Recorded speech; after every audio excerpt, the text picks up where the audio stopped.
Hey there. Hopefully you completed lesson 1.1 and 1.2's homework. We're going to start on lesson 1.3 and 1.4 today. So a couple of definitions. We're going to talk about linear functions. Linear function is where f of x is equal to ax plus b, or y equals, you probably know, mx plus b, which we'll get to in a moment. This solution would be when you plug in an x and get out the y value, the f of x value. We're going to locate x and y intercepts. To find an x-intercept, you set the y equal to 0. To find a y-intercept, you set the x equal to 0. I mainly draw a box like this and put a 0 here and a 0 here, and then I'll find the y value, and then here I'll find the x value. When you find the x value, that's your x-intercept. You set the y equal to 0. When you find the x, when you set the x equals 0, you found the y. So we'll do one of those in 1 minute. And another definition, zero of a function. Zero of a function is when you plug in a value and you get out 0. Okay, so you plugging in an x value and you're getting out a 0, or a c value in this case, and you're getting out a 0. This, as you can see, is an x-intercept. That becomes very important, okay? That zero of a function, that terminology, something you want to know and remember. All right, so let's look at this first example. Graph f of x equals negative 2x plus 5 by finding its intercepts. What is the 0 of f? So when I go to graph and they want to find an x and y intercepts, I'm going to put a 0 in for x, a 0 in for y. When you plug 0 in for x, you get 0 times negative 2, which is 0, plus 5 is 5. So you're going to graph 0, 5, which would be up here. Then we plug a 0 in for the y, which is the f of x. So let me just write that out. 0 equals negative 2x plus 5. And we go to solve this. And you get 5 halves, which is actually about 2.5. I think I'm off the screen. There we go. So 2.5 comma 0, that would be about here. Connect the dots. And that is the graph of the line. Now, what is the 0 of the function? Again, the 0 of the function is what did we get for our x that gave the function equal to 0? That's what 0 of a function is. And it's just your x-intercept. That's all it is. So 2.50, that is your 0. That is your x-intercept. These are interchangeable words, okay? Let's look at another example here. A 100-gallon tank full of water is being drained at a rate of 5 gallons per minute. I want you to write a linear function, a formula for this. So to write a formula again, it would be f of x equals your constant rate of change times x. In this case, x would be what? What's changing per minute? Okay? And then you're going to add the initial amount. Whoops. Initial amount. Okay, so what's our constant rate of change here? Well, we're being drained, that's an important key here, at a rate is a rate of change of 5 gallons per minute. So we're actually draining -5, where x is per minute. And what was the initial amount in the tank? It was a 100-gallon tank full of water. So plus 100. And it's draining at 5 gallons per minute. So how much water is in the tank after 4 minutes? So what do I do here? Again, if we're letting x be our minutes, we're going to put 4 in for x. So find out what f of 4 is. -5 times 4 plus 100. So that would be -20 plus 100. which is 80 gallons after 4 minutes. Okay? And then graph X and Y intercepts, and we're going to interpret them. So again, put a 0 in for X, put a 0 in for Y. If I put a 0 in for X, I would have 100. If I put a 0 in for Y, I'd have negative 5X plus 100. Negative 100 equals negative 5X, or X is 20. Okay, so what is this one? Let's see. If we were to graph this, probably use the first quadrant. I'd go up by 4, 8, 16, 20. And this one, I'll go by 25, 25, 50, 75, 100. Okay, so right here and then right here. Notice it's going down. Okay, and again, what is this axis? This is your minutes. This is the gallons. And then let's just talk about this real quick. At 0, 100, that intercept right there, that y-intercept, that is what you initially started with. Okay, so 0, 100, that would be your initial amount. That's your y-intercept. Right here at this x-intercept, that means that what? After 20 minutes, you have 0 gallons. After 20 minutes, 0 gallons. So it took 20 minutes and the tank was empty. All right. We're now going to shift gears and talk about some constant functions. I'm going to give you a little phrase to remember. This is so important. I want you to know the difference between a horizontal and a vertical lines, what their slope is and what their equation is. We haven't really talked about slope. We'll get to that in the next moment. But if you have any horizontal line, so let me draw this line right here, horizontal, okay? Its slope is 0. The equation for all horizontal lines is just y equals, and then whatever number you crossed on the y, 2. So y equals 2. A way to remember this is HOY, horizontal, 0, y. All horizontal lines have a 0 slope, and it's always written as y equals. Y equals the number. Vertical lines have no slope. And their equation, so if I go vertical line like that, their equation is x equals, and then wherever it crosses. So this would be crossing at -3, x equals -3. So we say for this one, Vernox. Seems silly, but I'm going to say it a lot, so hopefully it'll stick in your head. HOY Vernox. Horizontal 0, y. Vertical lines have no slope, and they're written as x equals. Vertical lines, no slope, x equals.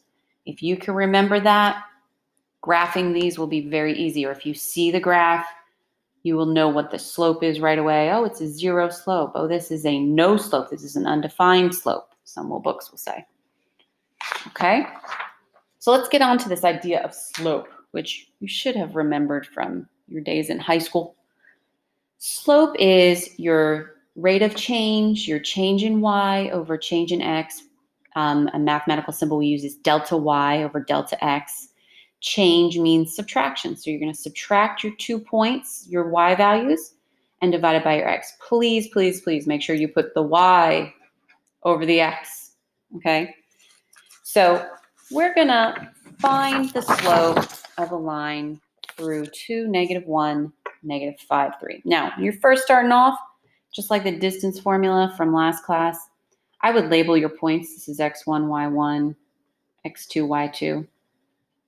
And just stay consistent and subtract. If you're going to subtract from right to left, then you got to subtract the x's right to left. If you're going to go left to right, then do left to right. So it doesn't really matter. Just make sure you put the y's on top. So I'm going to start, though, y2 minus y1. So 3 minus -1 over -5 minus 2. 3 minus -1 becomes plus, so that would be 4 over -7, or -4/7 would be your slope. If you have the 0 on top, that would be a 0 slope with any number on the bottom. So if you want to write that down, 0 over a number is 0 slope. But if you have 0 in the bottom, well, that's not allowed. That would be no slope or undefined, okay? Which, from the previous example, we know what these look like graphically. 0 slope, horizontal.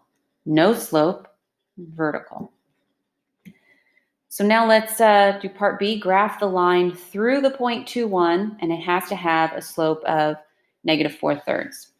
Now, sometimes they write the negative on the outside, see like I did here. You can either bring that on the top or bottom. I always bring it to the top. I'll show you why. But let's first plot this point. So plot the point 2,1, 2,1 right there. Now you are going to go to the direction. Your direction for slope, you've probably heard it before, is your rise over your run. Well, if we're rising -4, that means we're actually going down. 1, 2, 3, 4. And then you run 3. And you always run to the right.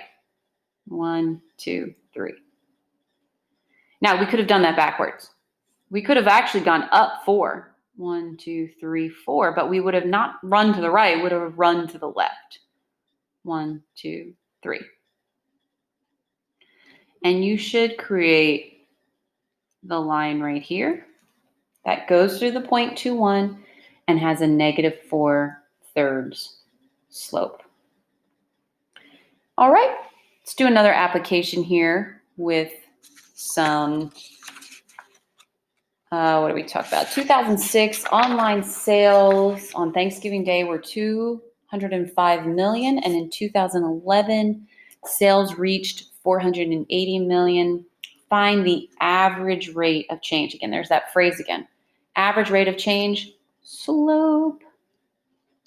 Okay, so how do we find slope? Well, let's write these as coordinates, meaning in 2006, 205 million. In 2011, 480 million. So if I want to find the average rate of change, y2 minus y1, x2 minus x1. So this would be, actually I'm going to work bottom to top. Bottom to top would be a little bit easier. Keep my numbers positive. y2, 480, y1, 205, over 2011 minus 2006. So this would be, and you can use your calculator, 275 divided by 5, which is 55. Okay, so let's interpret that again. What does that mean? 55 what? 55 is my slope. $55 million per year. Okay. And then if we graph this, again, you can use your calculator, but you should know how to graph this. You always want your time on the bottom, so we're going to go by years. I'm going to use a little break in the graph since we're starting in 2006. 7, 8, 9, 10, 11. And what do we go up to? 480, so we'll break in this graph too. So 200, 250, 300, 350, 400, 450, 500. And we can plot these points. 2006 is 205, which is right about here. In 2011, 480, which is here. And if it asks for interpretation again, you can see that you're doing 55. You can do the slope rise over run. You're going up $55 million every year, roughly, is your average rate.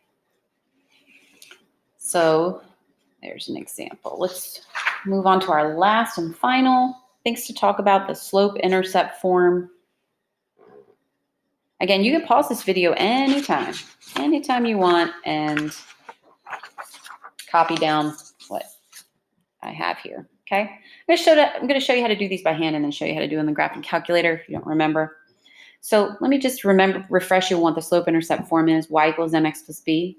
The number in front of x is your slope, okay? And we usually put it write it as a fraction, put it over 1. The number that's all by itself is your y-intercept, 0b. Okay, and that's how we graph. All we need to graph is a point and a slope. We can graph very easily. So if I look at this equation, y equals negative 2x plus 3, if I put 2 over 1, that is my slope. And that's my y-intercept, 0, 3. So that's where I'm going to start. I'm going to start at the y-intercept, 1, 2, 3. And again, just like the previous example, we're going to go in the direction rise over run. So if my negative is with the 2, I go down 2 over 1. And do it a couple times. Down 2 over 1. Or you could go up 2 left. And then connect. So you can see it has a negative slope. It goes through the point 0, 3, which is your y-intercept. Let's do this one. Y equals 3 halves x, 3 over halves x. Where's our b? Well, our b would be 0. So 0, 0, it starts at the origin. Our rise would be 3. 1, 2, 3. This is your rise. This is your run. 2. 1, 2. And you just keep doing that. 1, 2, 3, 1, 2. Or you could go down 3, left 2.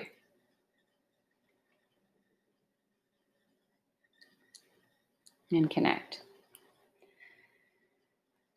Y equals negative 7 minus x. So it kind of moved it around here. Remember, the number in front of x is your slope. This isn't the slope, it's the number in front of x. What number is in front of x? Well, that would be negative 1. Put it over 1. This, negative 7, is your y-intercept. That's where you start, the number by itself. So 0, negative 7 is all the way here. 1, 2, 3, 4, 5, 6, 7. And we are going to go down 1, over 1. Or we can go up 1, left, up 1, left.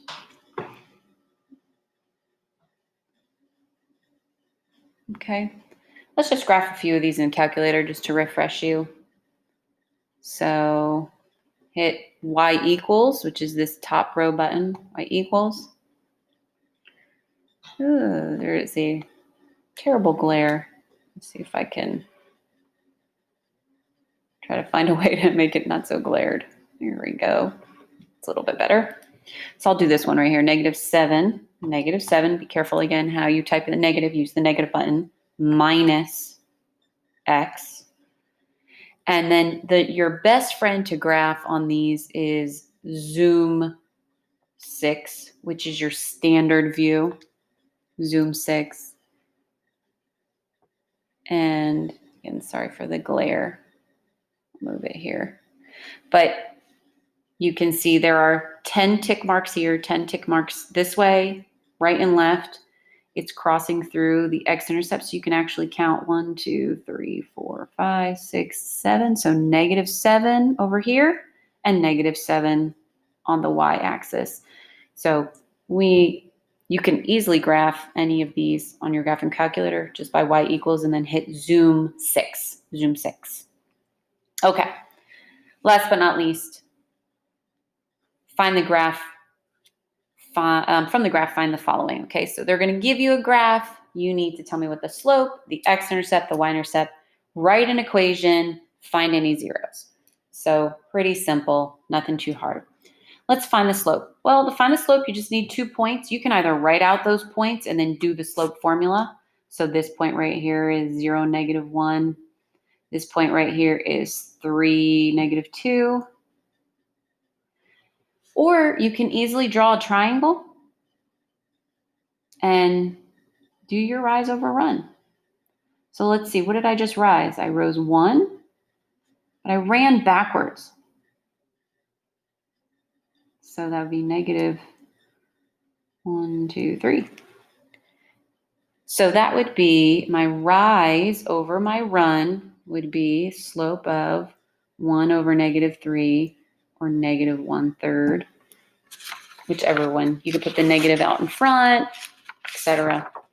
All right, now let's find our x and y intercepts. Well, the x-intercept crosses the x-axis. Here's the x-axis right there. So how do I write that? That would be -3, 0. Your y-intercept, we actually had it right here, 0, -1. So x-intercept, -3, 0. Y-intercept, 0, -1. Let's write an equation defining f. Okay, so equation is very easy. Let's look back up here. The slope-intercept form is your slope, y equals slope times x plus your y-intercept. Well, we know our slope. It's -1/3. So we're going to do f of x instead of y because they said defining f. But -1/3 x, and then add your y-intercept, your b. Where was my y-intercept? My y-intercept was -1. So you can write plus -1 or just put -1. Y equals mx plus b.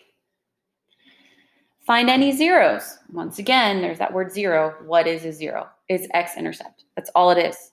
What's the 0? The 0 would be -3. Okay. You can try your homework. You can watch the next video 1.4.